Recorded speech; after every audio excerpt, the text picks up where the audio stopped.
Saudações, jovens gafanhotos! Esse é mais um vídeo de mais uma prática aqui do capítulo 9 sobre mecanismos de comunicação. Mais especificamente, nesse vídeo vamos tratar de comunicação por passagem de mensagem. Né?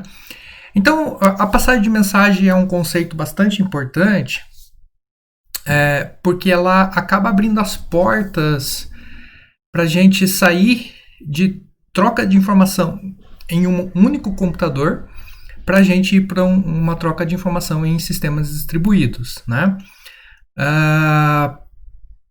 Bom, quando vocês acabam fazendo troca de dados em uma thread, né? Então vocês devem lembrar que aqui eu tenho o processo P, eu tenho 3 threads, então eu tenho minhas variáveis aqui dentro das threads, ok? Então essas variáveis dentro das threads, elas são conhecidas, né? Aliás, essas variáveis dentro do processo são conhecidas por todas as threads. Essa é a forma 1 de fazer comunicação. A forma 2 de fazer comunicação está num vídeo aqui, onde eu posso ter 2 processos. Então, aqui o P1 e o processo P2, aonde entre esses processos eu crio uma estrutura chamada pipe, né? E aí esse processo pode colocar informação no cano do pipe e o outro processo retirar informação do cano do pipe. Só que esse pipe aqui ele é gerenciado pelo kernel. Certo? A forma 3, então essa é a forma 2 de comunicação. A forma 3 de comunicação, que é, na verdade, a forma 4 de comunicação pelo livro, né? Seria memória compartilhada, onde eu tenho um processo, também 2 processos, e tem uma região de memória compartilhada, né? Onde processos podem escrever e ler dessa região. Ok? A diferença é que para um pipe quem cuida disso é um kernel, para um esquema de memória compartilhada, essa memória aqui está na própria memória do computador, então o kernel não tem nenhuma ingerência sobre essa memória compartilhada. E a terceira forma de comunicação, que é esse vídeo aqui, é a comunicação via troca de mensagem, onde eu tenho um processo, 2 processos. Lembrando que cada processo aqui pode ter várias threads, né? Ou uma thread só, não interessa. É a troca de mensagens, onde eu tenho um bufferzinho, né? Onde eu posso colocar mensagem. A ideia é bastante parecida com pipes, tá? Só que eu posso colocar e ler mensagens, nesse caso, não é uma comunicação unidirecional, ele é bidirecional. E a troca de mensagens, esse bufferzinho aqui também é gerenciado pelo kernel. Ok? Tem alguns diferenciais em relação aos pipes. Quais são os diferenciais? Inclusive eu tenho aqui, POSIX 4, aqui, o helpzinho, né? As mensagens em relação aos pipes, elas têm uma estrutura interna definida. Então no pipe você enfia bytes, bytes, bytes, né? E quem for ler ou quem for escrever dentro de um pipe, você tem que estar se preocupando aí em juntar os bits, em fazer o tamanho certinho da mensagem, né? E também não existe diferença aí entre as diferentes chamadas de write, enfim, tem algumas diferenças. Ok? Já nas mensagens, então, eu tenho uma estrutura interna, então a mensagem ela vai empacotadinha dentro de uma certa estrutura, né? O pipe é só um montoado de bits um atrás do outro, e enquanto a mensagem é realmente no fim das contas, é realmente um vetor de algum tipo de uma estrutura. Ok? Eu posso setar prioridades nas mensagens, então essa é uma coisa que a gente não consegue fazer com o pipe. O programador controla a geometria da mensagem, né? Do tamanho da fila, né? Então, o programador pode setar aí o número de mensagens que aquela fila vai aguentar, né? O tamanho de cada uma das mensagens e sucessivamente. Isso facilita bastante coisa. E também, com esse esquema de mensagem, eu posso descobrir o status dessa fila de mensagem, né? Porque a fila de mensagem ela pode estar cheia, pode estar vazia, né? Quando eu reinicio o meu processo, normalmente essa fila de mensagem ela não desaparece, né? Termina o processo, ela continua lá existente, com as mensagens lá esperando alguém capturar elas. Né? Eu posso descobrir quantas mensagens tem lá dentro, né? Qual o tamanho dessas mensagens, enfim. Então eu consigo descobrir esse estado, né? Então, enquanto o estado dos pipes é desconhecido, eu não sei quantos bytes ou quantos bits tem lá dentro do pipe ainda, para as mensagens isso eu consigo manipular, tá? Nas mensagens também eu consigo... Tem um pet name, né? Igual os pipes. Assim como os pipes eu consigo dar permissões, e assim como os pipes, se eu quiser, eu posso fazer read, write, enfim. Da mesma forma que a gente fez no outro vídeo com read e write dentro de um pipe, eu posso fazer dentro da mensagem, tá? Mas eu acho que a principal diferença que não está escrito aqui, que se a gente não levar em consideração a implementação POSIX, se a gente levar em implementação outros tipos de implementação, né? Por exemplo, o MPI, que é um esquema de passagem de mensagem, eu consigo passar mensagem entre computadores e não mais dentro do mesmo computador, ok? Então, as mensagens são mecanismos de comunicação entre vários processos, dependendo da implementação, obviamente, tem então várias implementações, confiáveis, orientadas a mensagem com capacidade finita, síncronas ou assíncronas, né? Eu vou mostrar aqui para vocês apenas a síncrona, o assíncronas a gente deixa, né? Principais chamadas de sistemas: mkopen, setar os atributos da mensagem, enviar mensagem. Lembrando que esse enviar mensagem poderia ser substituído pelo write, sem problema nenhum. Receber mensagem, esse receber mensagem poderia ser substituído pelo read, sem problema nenhum também. E fechar aquele descritor de mensagem e destruir, né? Destruir aquele descritor de mensagem. Uma coisa é você fechar o arquivo, outra coisa é você dar o delete no arquivo, né? Então o close fecha o arquivo e um link realmente deleta o arquivo. Quando a gente vai compilar é necessário usar de novo a ligação com a biblioteca de POSIX, tá? A implementação é bem simples no fim das contas, não tem quase nenhum segredo, tá? Algumas bibliotecas aqui, MQuery, né? Importante. De novo, estou usando aquela definição de buffer, né? Com agora sim um tipo de dado mais estruturado, né? Um tipo massbuf, que tem um int, tem um float, ok? E aqui eu estou criando de novo um fd, que é um file descriptor, porque quando eu crio aquela fila de mensagem, é uma fila e ela vai ser encarada como um file descriptor. Embora, né, aqui ó, as mensagens não transitam por arquivos, apenas pela memória do núcleo. Né? Deve-se observar que o file descriptor referenciado em ambas as linguagens serve unicamente como identificador comum para a fila de mensagem. Tá? Então esse file descriptor aqui, ele realmente não é igual aquele pipe não nomeado, né? Aquele name de pipe, aquele FIFO que eu criei no outro exemplo. Nesse caso aqui, ele não é um arquivo de verdade, embora eu declare ele como coisas similares a arquivo, né? Eu faça referência a ele como quase que sendo um arquivo. Tá? Mas é dessa forma que o Linux trabalha, né? Porque na verdade vários recursos aí do Linux, vários mecanismos de comunicação do Linux, do Unix, são feitos aí através de nomes de arquivo, mas não necessariamente implementados como um arquivo, né? Normalmente eles residem apenas na memória ou apenas até no kernel, né? Na memória do kernel lá. Ok.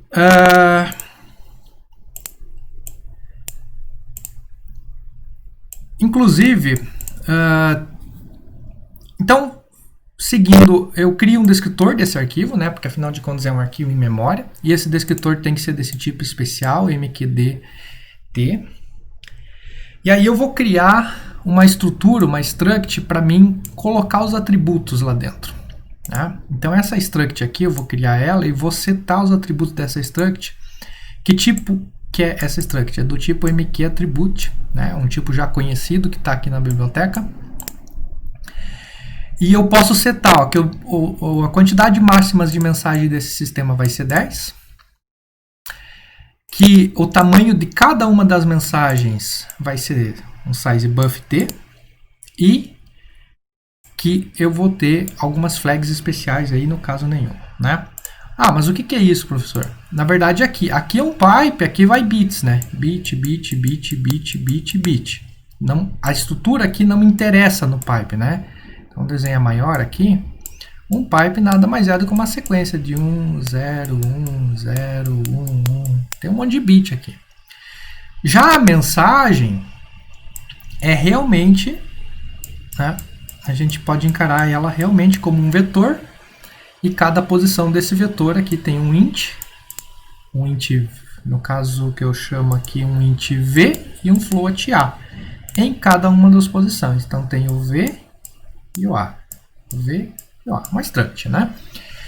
Então nesse caso aqui eu estou dizendo que essa minha fila de mensagens, ela tem 10 posições, é o tamanho do meu vetor, né? E que cada posição desse vetor é desse tamanho aqui, tá? De forma bem simplificada, é isso aí. Eu faço aqui um mq-onLink, caso... Porque mesmo que você termine o programa, essa fila de mensagens ela vai continuar existindo no teu sistema, a menos que você resete o computador, obviamente. Mas ela vai continuar existindo no teu sistema. Então, se você iniciar um novo processo, sem destruir a fila anterior, vai ter mensagem lá dentro. Tá? Então, enfim, teria que obrigatoriamente destruir? Não. Se eu estou pensando em algo que vai rodar sempre sobre o mesmo descritor, eu não preciso destruir. Tá? Mas eu destruo aqui só para não precisar ficar usando outros nomes, né? E aí eu abro como se fosse um arquivo comum, né? mkopen kiwi, e aí eu dou as permissões de read write e crie, caso não existe, caso já exista, simplesmente use o que já existir. E aqui os atributos, né? Acesso, leitura e escrita para usuário, para grupo e para outros. E aqui eu coloco os atributos que eu setei aqui em cima, certo? Naquele struct. Ok? Dessa definição de tipo de dados eu crio uma variável data, que é daquele tipo, e eu crio um ponteirinho para esse tipo, né? Só para facilitar, porque na hora que eu for enviar, tem que ficar enviando endereço dos dados, endereço dos dados, endereço dos dados. Então, se eu já criar um ponteiro que guarda o endereço do dado, eu simplesmente mando um ponteiro, né? Ah, precisa desse ponteiro? Não, não precisa, só para facilitar a vida mesmo. Tá? Então, a partir do momento que essa fila está aberta, né? É como se fosse um FIFO realmente, muito parecido com o pipe. Gero 2 números randômicos, jogo lá dentro da minha struct, e aí eu dou um send, inclusive não precisa ter esse R aqui, é só para verificar erro. Eu dou um send, vou enviar essa mensagem aqui para onde? Né? Para o file descriptor, que foi aberto aqui em cima. Vou enviar o quê? Aquela estrutura apontada por PTR. Eu só tenho que fazer um castingzinho para void asterisco, porque na verdade eu não sei o que está chegando. Que tamanho? E o tamanho aqui muito provavelmente vai ser o mesmo tamanho da mensagem size aqui em cima, né? Tá? Poderia mandar, por exemplo, 2 mensagens ao mesmo tempo, né? Enfim. E esse 0 aqui é a prioridade, caso eu tenha prioridade. No lugar desse send aqui, poderia ser um write. Lembra que o write lá nos pipes também era mandar para escrever aonde, escrever o que, escrever de que tamanho, né? Só não ia ter, obviamente, o último parâmetro aqui, que é a prioridade. Tá? Então vamos executar isso aqui. Deixa eu pegar este aqui. Então vou compilar, vou executar write. Lá, estou mandando, né? Cada vez que eu envio, eu imprinto o que eu enviei.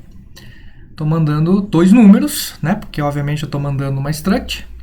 E é engraçado, ó. 1, 2, 3, 4, 5, 6, 7, 8, 9, 10. A partir do momento que eu mandei 10 mensagens, encheu a fila, né? Encheu a fila, não vou fazer mais nada, vou parar de mandar, esperando que alguém consuma essas mensagens. Ok? Então aqui eu posso compilar o read e executar o read. Vocês veem que a cada um que eu consumo, eu acabo criando mais uma fila de mensagem. Então eu já tenho uma sincronização bastante bacana. Ok? Então muito simples. Mostrando o código do read aqui. É parecido. O write, como ele cria o arquivo, né? O arquivo FIFO. É mais interessante fazer ele aqui com o create, com as permissões, com os atributos. No read, como esse arquivo já está criado, eu simplesmente crio o descritor, abro o arquivo, né, e faço um mk resave, lembrando que no lugar desse resave poderia ser um read também, sem problema. Receber da onde, receber o que tamanho e prioridade aqui, não interessa. Tá? E imprimo o que eu recebi. Então, bastante interessante, bastante simples, estou comunicando entre 2 processos. Se o processo de escrever mensagem parar, vejam que o processo de ler mensagem continua, né? Continua, 372, 503, então 372, 503 foram os 2 últimos que estavam na fila, e esse processo aqui vai ficar bloqueado até que tenha mais mensagem para ser lida, né? Professor, então quer dizer que se eu startar de novo esse processo aqui, eu vou continuar lendo aqui? Sim, né? Só tem um probleminha, eu tenho que comentar aqui o mkownlink, porque senão eu destruiria essa fila de mensagem. Vamos até executar com o mkownlink antes de compilar. Tá vendo que eu destruí a fila de mensagem, então o que está sendo mandado aqui não está sendo mais lido aqui, ok? Vamos ler, vamos parar o processo de cima, vamos esperar ele ler tudo.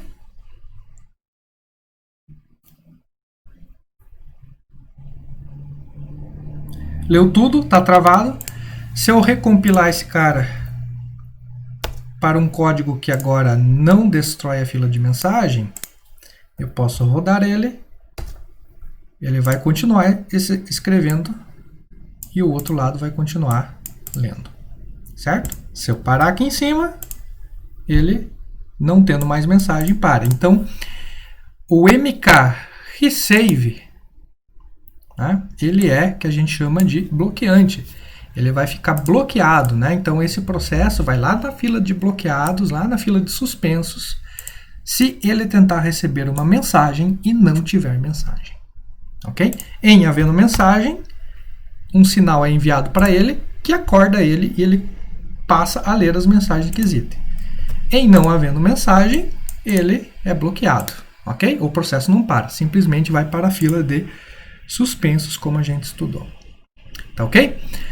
Então as mensagens é bastante interessante, tem essas diferenças de implementação, são 4 formas distintas aí que a gente expliquei para vocês. Só que dessa ideia de mensagens, a gente ainda pode brincar com mais 2 formas distintas. Vejam que essa forma de mensagem que eu estou fazendo aqui, eu estou comunicando entre 2 processos que estão, né, esses 2 processos estão na mesma máquina. Ok? Mas, quando eu tento comunicar entre processos, um processo está aqui no computador do Japão e um processo está aqui no computador do Brasil. Então, essa comunicação entre esses processos, que estão em computadores diferentes, também vai usar o esquema de passagem de mensagem, ok? Que aí, ou vai ser por MPI, que chama Message Path Interface, né? Ou vai ser pelas mensagens de rede, né? Que são os sockets.